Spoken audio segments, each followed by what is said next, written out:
everyone, I hope you're doing great today. Wow, what a long time it's been. Okay, I have been busy. I have to admit, I have been incredibly busy. In fact, I am thankful to God that I found some time to do what I'm about to do now, and it is because of how important this video is.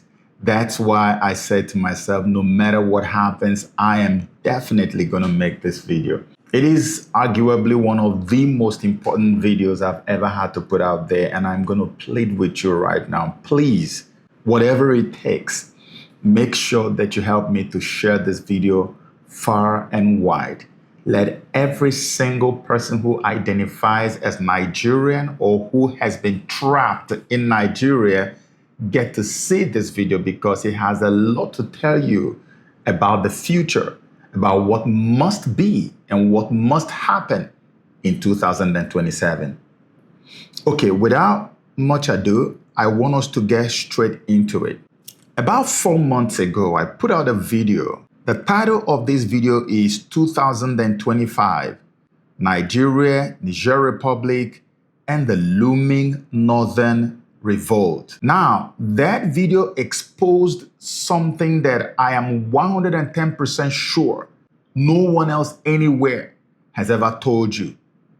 That video literally exposed what just happened in Nigeria that many people did not know or did not understand or didn't even see coming. It explained how that the colonially instituted power structure that had been domiciled in the northern part of Nigeria for as long as I can remember had now been quietly, in the cover of the night, relocated to the western part of Nigeria. What that meant is that the northerners are no longer, as I speak to you now, are no longer the power brokers in Nigeria, that the Westerners have now become the power brokers in Nigeria on behalf of the colonial powers. If you haven't watched the video, you need to go see it, because no one else is talking about that. And the reason they had to relocate the power structure from the north now to the west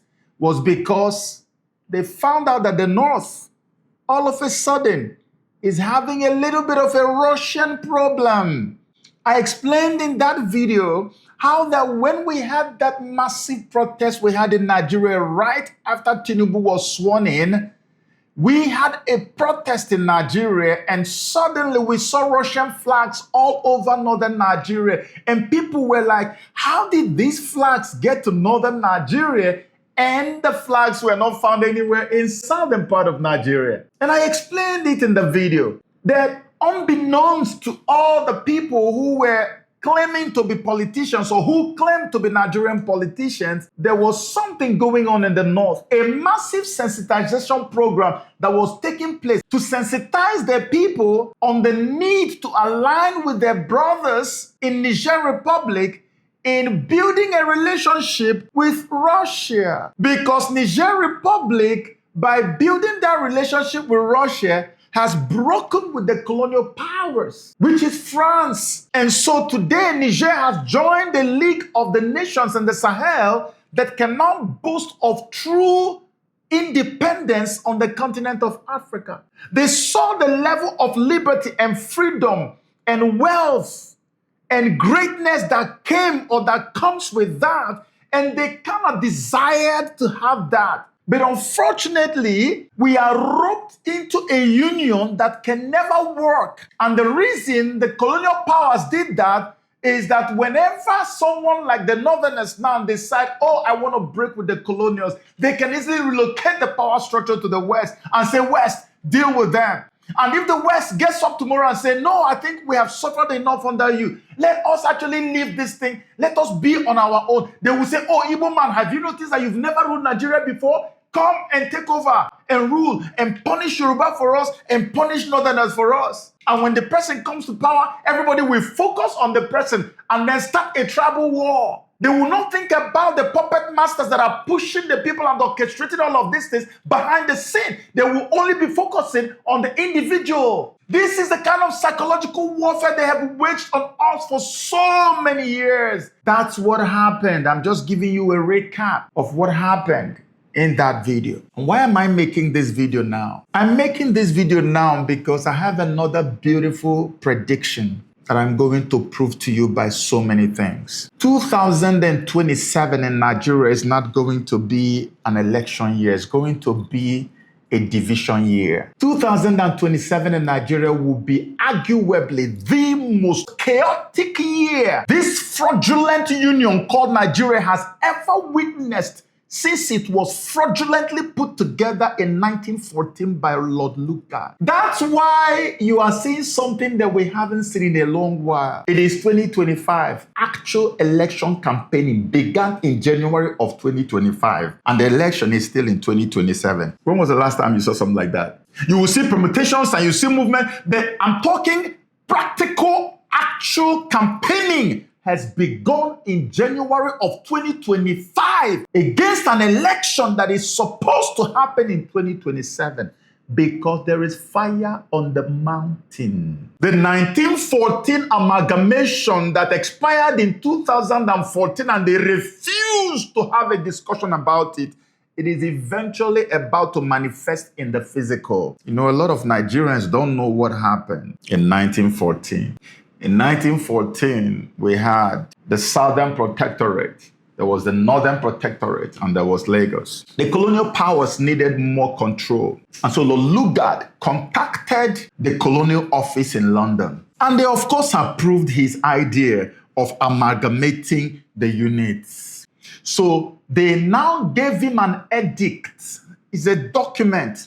It's almost like a legal document that actually activated and put into motion the amalgamation of the Southern Protectorate, the Northern Protectorate, and Lagos into one nation.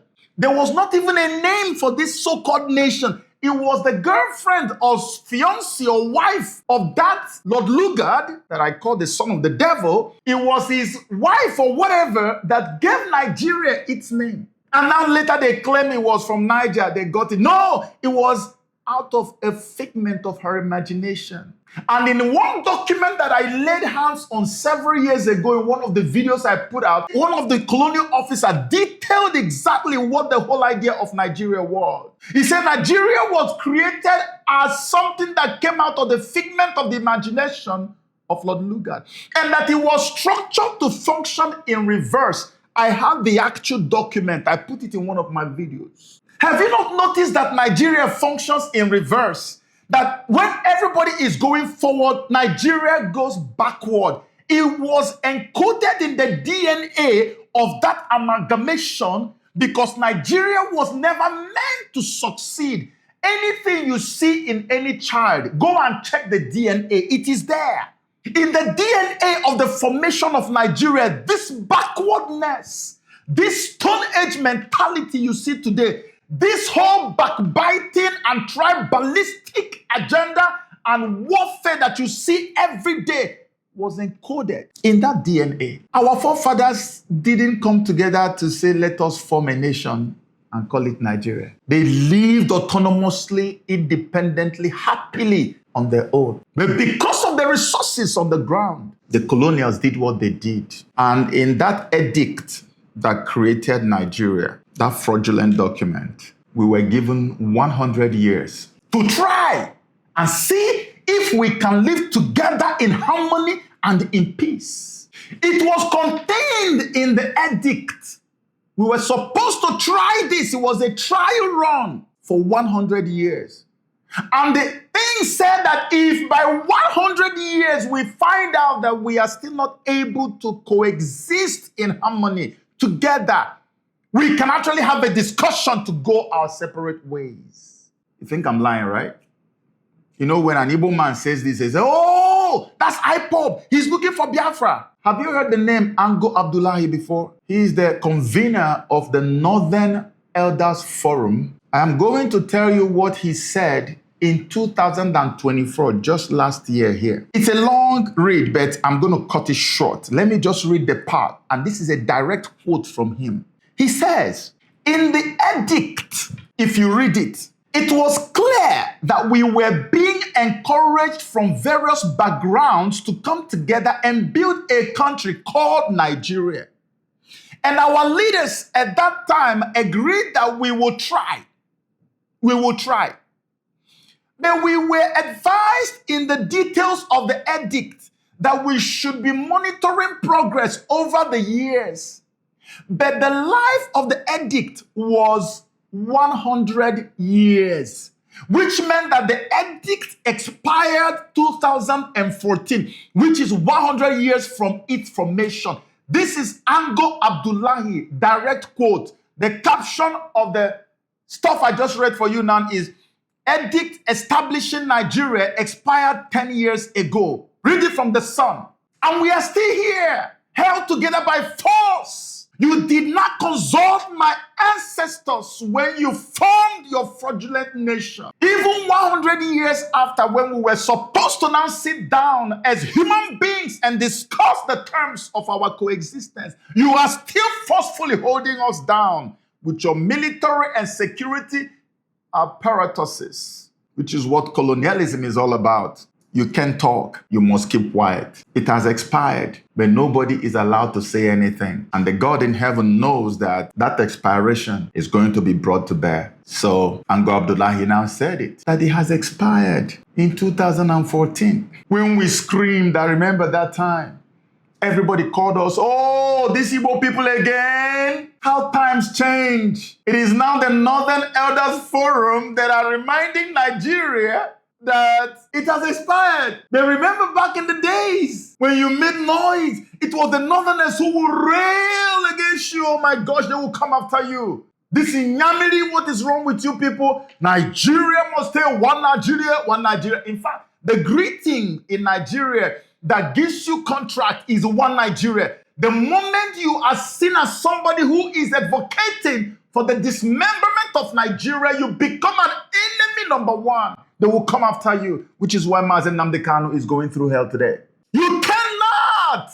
And whatever you go through is going to come from the colonials through their puppets in Nigeria. So the Northerners were the holders of the colonial torch and mantle in Nigeria. The Northerners had all the power of the colonial powers in Nigeria. They were the ones who carried their faces around. So whenever you saw a Northerner, you were looking at the colonial powers.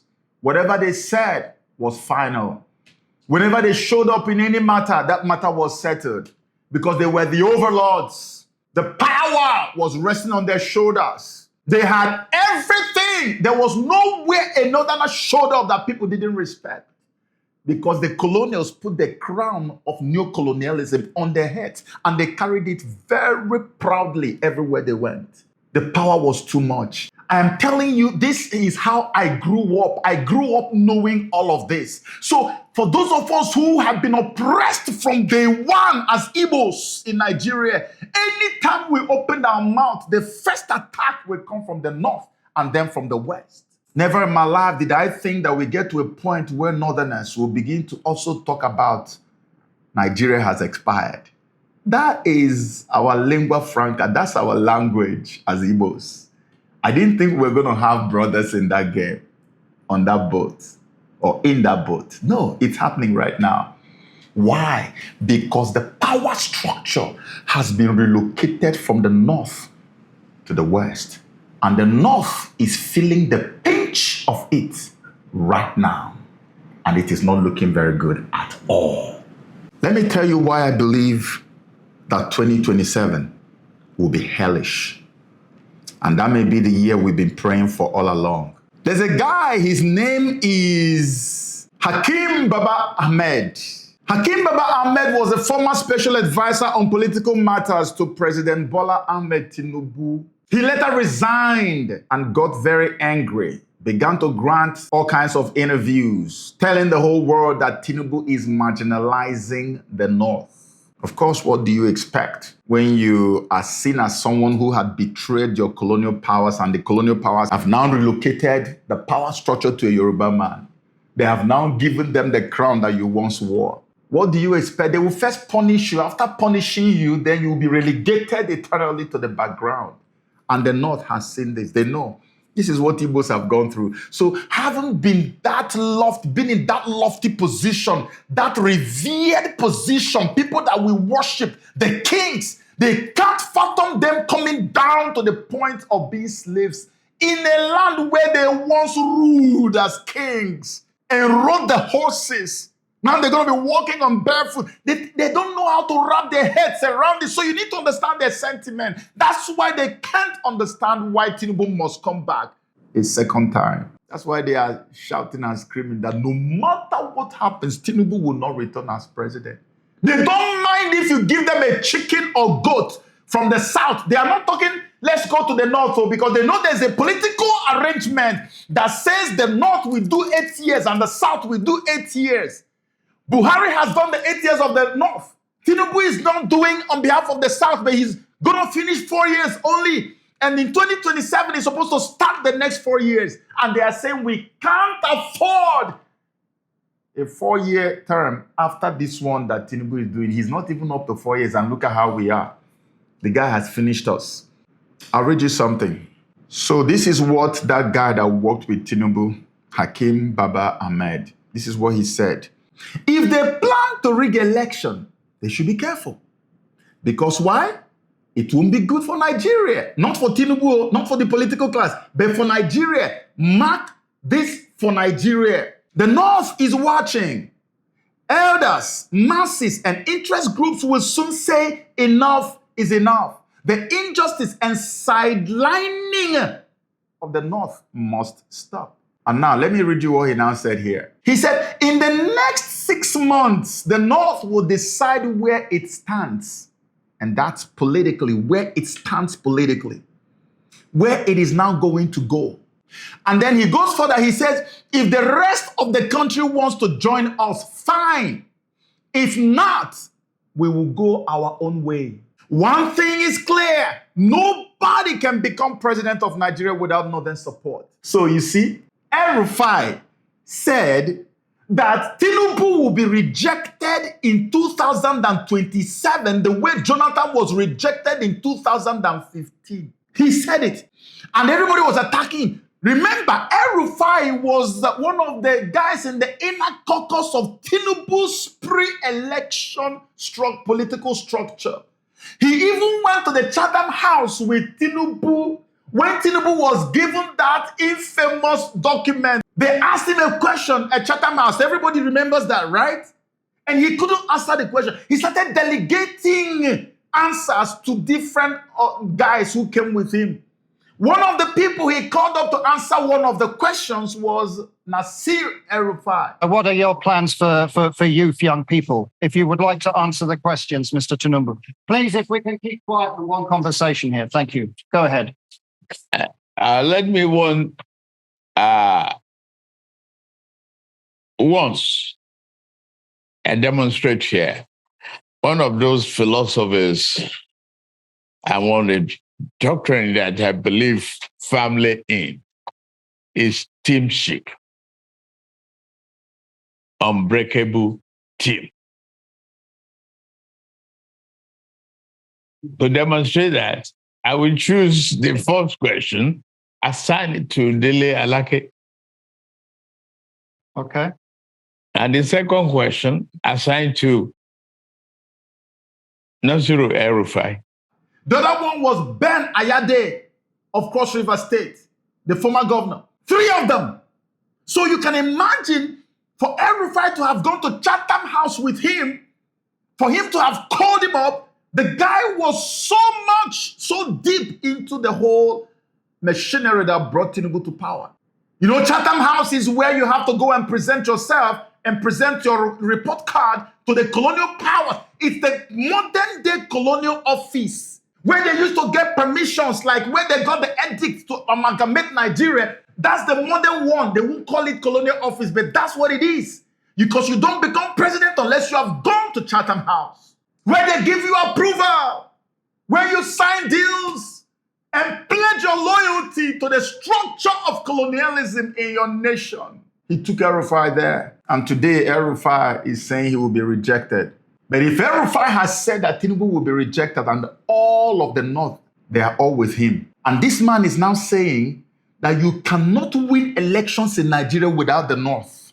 And they are also saying that we will reject any attempt to rig elections again. If you see some of the elders talking in the media, they say, let the person who wants to rig elections again in the North come, we're waiting for you. I'm like, oh, so elections were rigged before? Is this confession?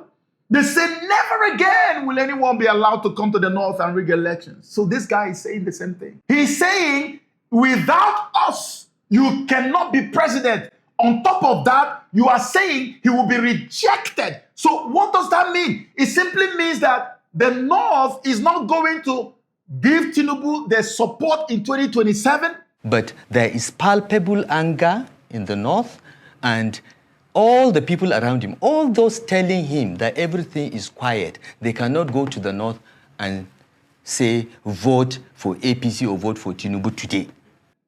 They are going to work against him in 2027, and that leaves Tinubu with only one option. Secure the southern part of Nigeria, and then see whether you can pick a few states here and there from the middle belt. This will then explain to you why some of the drama you have seen in the South have taken place. You saw Edo State, right? We all know. How do you have the former president of Nigerian Bar Association and the consummate banker, and then you have this guy that is now the governor? How do you have those people and then you end up giving it? No, it's because APC must have the state. Even if it was a goat that was the APC candidate, that goat was going to win over those other two candidates that are eminently qualified, because it is all about the political calculations for 2027. APC must consolidate on all the political structures in southern Nigeria to the point that not one state is left vulnerable, to the point that the Northerners can ever have anything to do with taking it. All of them must be ironclad, Tinubified by force. And not long after that, we had Delta State. Imagine everybody from governor, everybody, boom, APC. Are you joking? That is part of the structure consolidation. And that's why you have what is going on in Rivers State. Because Rivers cannot be allowed to be in the hands of somebody who is not completely sold out to APC. You can't play that game going towards 2027. We must have that assurance, or else you are out. So something that has never happened before happened. A civilian president ordered the kind of thing we saw that happened in Rivers State. Everybody was like, what's happening? It's 2027. And now let me tell you the one that will shock all of you.